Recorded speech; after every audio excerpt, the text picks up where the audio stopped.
Well, hello there, Intermediate 2 accounting class.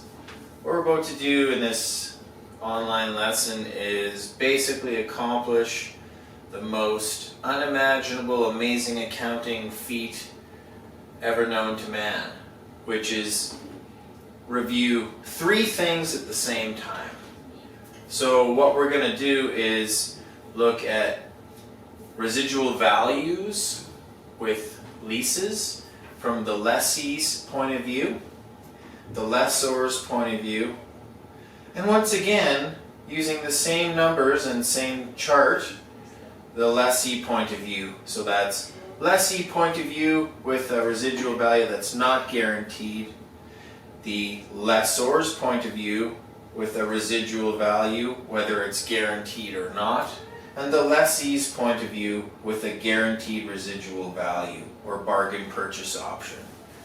Okay, so here we go. Let's see if we can accomplish all 3 things on one sleek whiteboard that seems to be really full.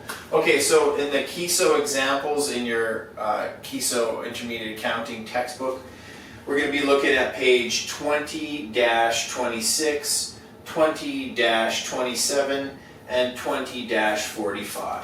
So on page 20-27, we're going to look at a residual value that's not guaranteed. So from the lessee's point of view, this is going to be a lease amortization table. Okay, first things first, we need to determine what the lease payments are, and actually the lessor is the one that determines what the lease payments are.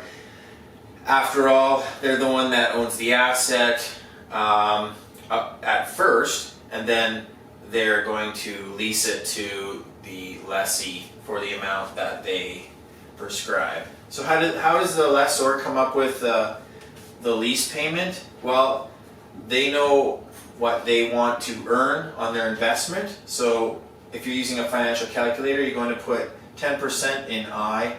You can use 5 for N. Set your computer to beginning using the second function on your financial calculator. The future value is going to be $5,000. The present value is going to be $100,000, and then you calculate your payment. And you should get $23,237. Okay, and just cash out. When you're using a calculator, a financial calculator, cash out is always negative. So your future value that you're going to owe is going to be $5,000. Okay, so when we calculate the payment, we're going to get $23,237. Okay, that's the lessor coming up with the payment. Now, what we want to do to find out what the beginning balance is on our lessee's lease liability, we're going to put 0 in for future value, keep everything the same, and calculate our present value. Okay? And when we do that, we end up with a present value of $96,895. So that's our loan beginning balance. Not to be confused with our asset beginning balance, which is $100,000, because that's what the fair value of the asset is, which is $100,000. Okay, so when we make our first payment as the lessee, we're going to pay $23,237, and our beginning balance was $96,895. So $96,895 minus $23,237 equals $73,658 balance. When we make our first payment, again, our first payment's made at the beginning of the period. So here at the beginning of the period, January 1st, 2020. Okay, so that is with, that's how we start our lease amortization table when the residual value is not guaranteed. Okay, what about if we're the lessee with a guaranteed residual value or bargain purchase option? So in this chart, the second row here is our lessee's titles. So we have date, lease payment, interest on obligation, reduction of lease liability, and balance of lease liability. So when we have guaranteed the residual value to the lessor, our last payment's going to be $5,000. Okay, yeah. So how do we make that payment? Well, basically, we should be giving the lessor back an asset that's worth at least $5,000. So that's basically how we're making that payment. If we give the lessor an asset that's worth $3,000, then because the lessor gets the asset back, and let's say they can only sell it for $3,000, then we're going to have to pay another $2,000 in cash, okay? Because we gave them back a $3,000 asset plus cash $2,000 still equals $5,000 that we paid to the lessor at the end of the lease. Okay? So let's look at our loan amortization table here. With a guaranteed residual value, the present value of all our payments is going to equal $100,000. So all these payments plus the future value is going to be $5,000. Of course, the present value is going to equal $100,000. Well, that's just the same as the variables that we put into our financial calculator when we came up with the payment amount. Okay, so notice here, if we start with a $100,000 balance, a lease obligation balance, and then we pay $23,237, our loan balance after the first payment is $76,763. Compare that to when the residual value is not guaranteed, it's a $73,658 balance. So what we owe after our first payment is less, because we're dealing with a different loan amortization table. This loan amortization table does not have $5,000 as the last payment, while this one does. Okay?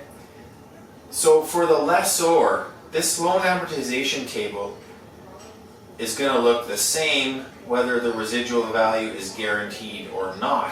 Because from the lessor's point of view, they're always going to be getting an asset back. Whether it's cash or whether it's the asset itself, they have determined that the residual value is going to be $5,000. Okay? So the table looks the same whether the residual value is guaranteed or not.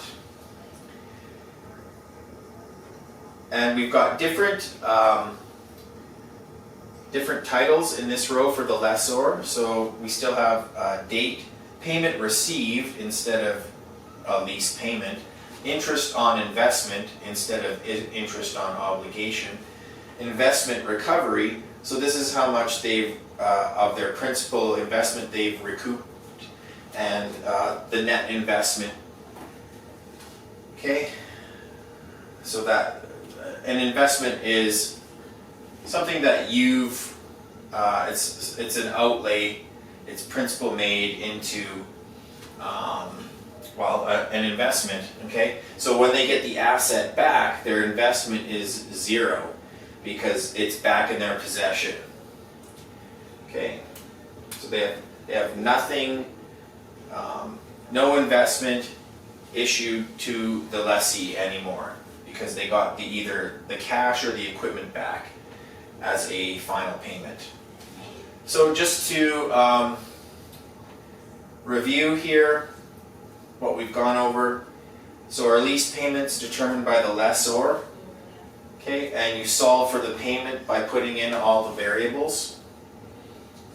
Okay, and our future value is going to be our residual value when we calculate the lease payment. Whenever there's a residual value, we have to make sure that we put the residual value into the future value field.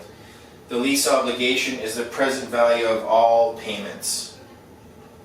Okay, and in the textbook in your notes, you're going to learn for ASPE purposes, the rate is going to be the lesser of your incremental borrowing rate. That's the rate that if you were going to buy the asset that's the rate that you would typically get by borrowing money to buy the asset, or it's the lesser of the incremental borrowing rate and the implicit rate.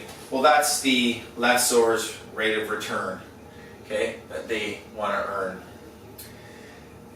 The right of use asset, or the equipment under lease value, is going to be the fair value, which typically is usually going to be the present value of all lease payments.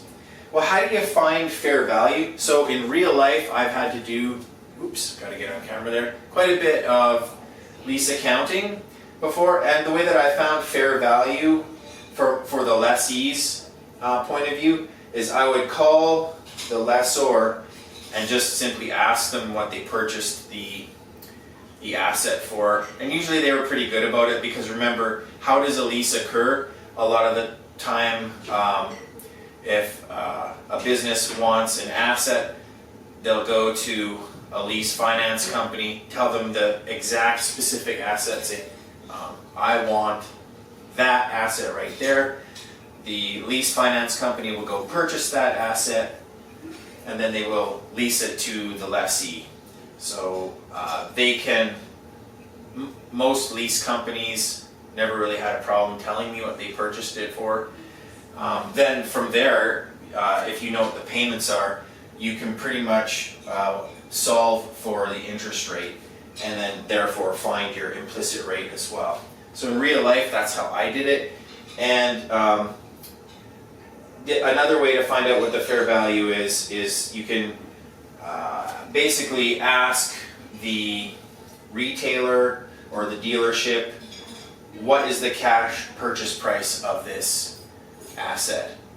Then you'll know what the fair value is, right?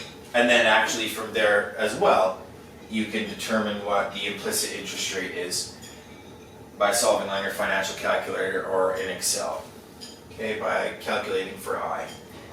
Okay, and just a final note with ASPE, fair value, or what you record your asset for as the book value would be the lesser of fair value or the present value of all payments. Okay, because you can't, remember, you can't record on your financial statements and asset values that are more than fair value when you put them on your, when you initially record. You remember, you have to record at the lower of cost or fair market value. IFRS is simply just going to be the present value of all payments. That's going to be your asset value, because IFRS actually considers that fair value equals the present value of your payments. Okay. So just one last thing that I want to point out. If you look at the lessee's point of view, the lease loan amortization schedule on 20-26, you're going to notice that it looks very similar to the lease amortization schedule on page 20-45, okay, just with different headers. Okay, and then finally, for residual value that's not guaranteed, just refer to page 2027. Okay, folks, that's a review of how to deal with residual values with leases from the lessee's point of view. So this would be not a residual value that's not guaranteed from the lessee's point of view, a residual value that's guaranteed from the lessee's point of view, and residual values guaranteed or not from the lessor's point of view is always going to have a table that takes into consideration residual value. Alright, hopefully you could follow along in this video, and please feel free to post questions and I'll reply to those questions, and hopefully we can get some sort of a good conversation, online conversation as a class going around this. I know you have your first assignment due from a lessee's point of view, and you're going to have another assignment from the lessor's point of view. to hand in online. And I look forward to seeing those. All right, folks, have a great night.